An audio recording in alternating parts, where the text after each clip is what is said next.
Assalamualaikum warahmatullahi wabarakatuh. Perkenalkan, kami dari kelompok 17 akan mempresentasikan hasil kerja kami. Di sini ada anggota kelompok. Yang pertama ada Sally Kalista Leovani, yang kedua ada Barudin Ilham Maulana, dan yang ketiga ada Rista Fitria.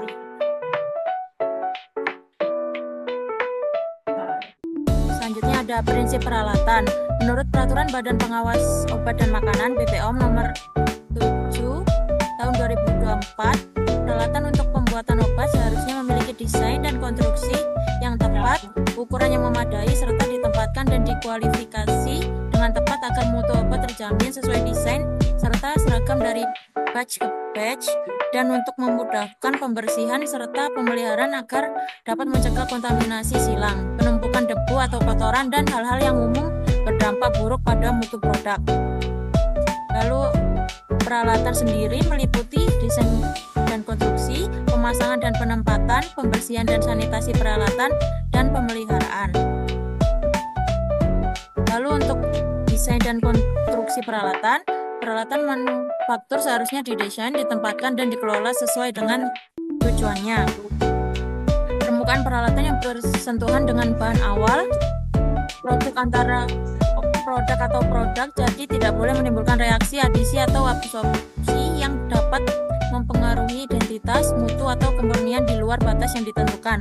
Bahan yang diperlukan untuk pengoperasian alat khusus, misalnya pelumas atau pendingin, tidak boleh bersentuhan dengan bahan yang sedang diolah sehingga tidak mempengaruhi identitas, mutu, atau kemurnian bahan awal, produk antara, ataupun produk jadi. Peralatan tidak boleh merusak produk akibat katup bocor, tetesan pelumas, dan hal sejenis, atau karena perbaikan, pemeliharaan, modifikasi, dan adaptasi yang tidak tepat. Next.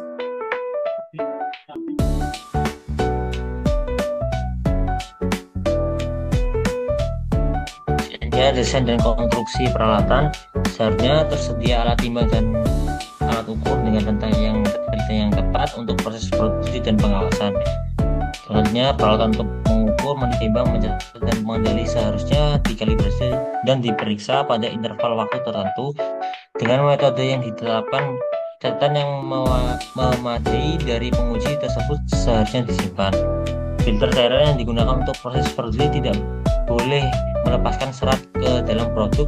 Filler yang mengandung asbes tidak boleh digunakan walaupun sesudahnya disaring kembali menggunakan filter khusus yang tidak melepaskan serat. Pipa air suling deionisasi, dan bila perlu pipa air lain untuk produk seharusnya disanitasi sesuai produk tertulis. Prosedur tersebut seharusnya berisi rincian batas peraturan Badan Pengawasan POM dan Makanan. Next.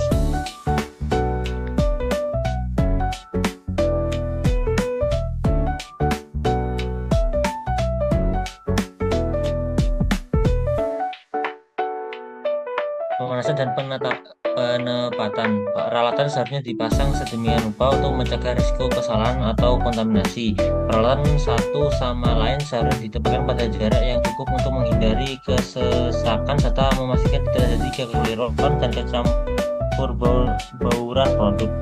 Semua sabuk, bel, dan puli atau peli mekanis terbuka seharusnya dilengkapi dengan pengaman air, uap, dan udara bertekanan atau vakum, serta saluran lain seharusnya dipasang sedemikian rupa agar mudah diakses pada setiap tahap proses. Pipa seharusnya diberi penandaan yang jelas untuk menunjukkan isi dan arah aliran. Tiap peralatan utama seharusnya diberi tanda dengan nomor identitas yang jelas.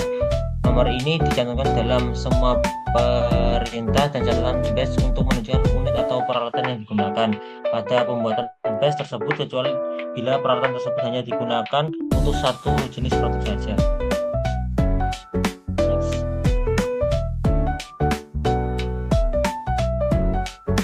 Pembersihan dan sanitasi peralatan. Prosedur tertulis yang cukup rinci untuk pembersihan dan sanitasi peralatan serta wadah yang digunakan dalam pembuatan obat seharusnya dibuat, divalidasi, dan ditaati. Prosedur ini seharusnya dirancang agar kontaminasi peralatan oleh bahan pembersih atau sanitasi dapat dicegah. Prosedur ini seharusnya meliputi penanggung jawab pembersihan, jadwal, metode, peralatan, dan bahan yang dipakai dalam pembersihan, serta metode pembongkaran dan perakitan kembali peralatan yang mungkin diperlukan untuk memastikan pembersihan yang benar terlaksana. Jika perlu, prosedur juga meliputi sterilisasi peralatan, penghilangan identitas batch sebelumnya, serta perlindungan peralatan yang telah bersih terhadap kontaminasi sebelum digunakan. Next. Setelah digunakan, peralatan seharusnya dibersihkan baik bagian luar maupun bagian dalam sesuai dengan prosedur yang telah ditetapkan, serta dijaga dan disimpan dalam kondisi yang bersih. Tiap kali sebelum dipakai, kebersihannya diperiksa untuk memastikan bahwa semua produk atau bahan dari batch sebelumnya telah dihilangkan. Metode pembersihan dengan cara vakum atau cara basah lebih dianjurkan. Udara bertekanan dan sikat seharusnya digunakan dengan hati-hati dan bila mungkin dihindarkan karena menambah risiko kontaminasi produk. Pembersihan dan penyimpanan peralatan yang dapat dipindah-pindahkan dan penyimpanan bahan pembersih seharusnya dilaksanakan dalam ruangan yang terpisah dari ruangan pengolahan. Catatan mengenai pelaksanaan pembersihan, sanitasi, sterilisasi, dan pemeriksaan sebelum penggunaan peralatan seharusnya disimpan secara benar. Disinfektan dan deterjen seharusnya dipantau terhadap kontaminasi mikrob. Cairan desinfektan dan deterjen seharusnya disimpan dalam wadah yang sebelumnya telah dibersihkan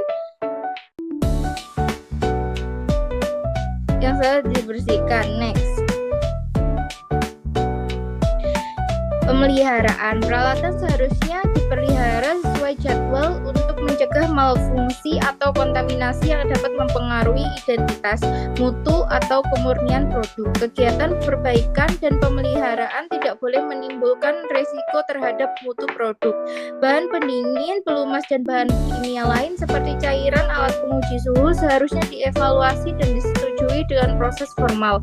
Prosedur tertulis untuk pemeliharaan peralatan seharusnya dibuat dan dipatuhi. Pelaksanaan pemeliharaan dan pemakaian waktu untuk suatu peralatan utama seharusnya dicatat dalam buku log alat yang menunjukkan tanggal, waktu, produk, kekuatan, dan nomor setiap batch atau lot yang diolah dengan alat tersebut. Catatan untuk peralatan yang digunakan khusus untuk satu produk saja dapat ditulis dalam catatan batch. Peralatan dan alat bantu seharusnya dibersihkan, disimpan, dan bila perlu disanitasi dan disterilkan untuk mencegah kontaminasi atau sisa bahan dari proses sebelumnya yang akan mempengaruhi mutu produk, termasuk produk antara di luar spesifikasi resmi atau spesifikasi lain. Next.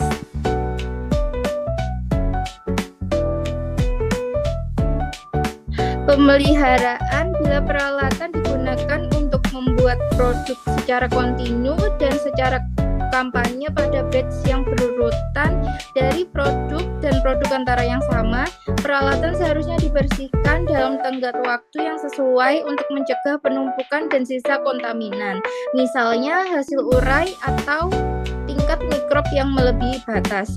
Peralatan umum atau tidak dikhususkan seharusnya dibersihkan setelah digunakan memproduksi produk yang berbeda untuk mencegah kontaminasi silang. Peralatan seharusnya diidentifikasi isi dan status kebersihannya dengan cara yang baik. Buku log untuk peralatan utama dan kritis seharusnya dibuat untuk pencatatan validasi pembersihan dan pembersihan yang telah dilakukan, termasuk tanggal dan personil yang melakukan kegiatan tersebut.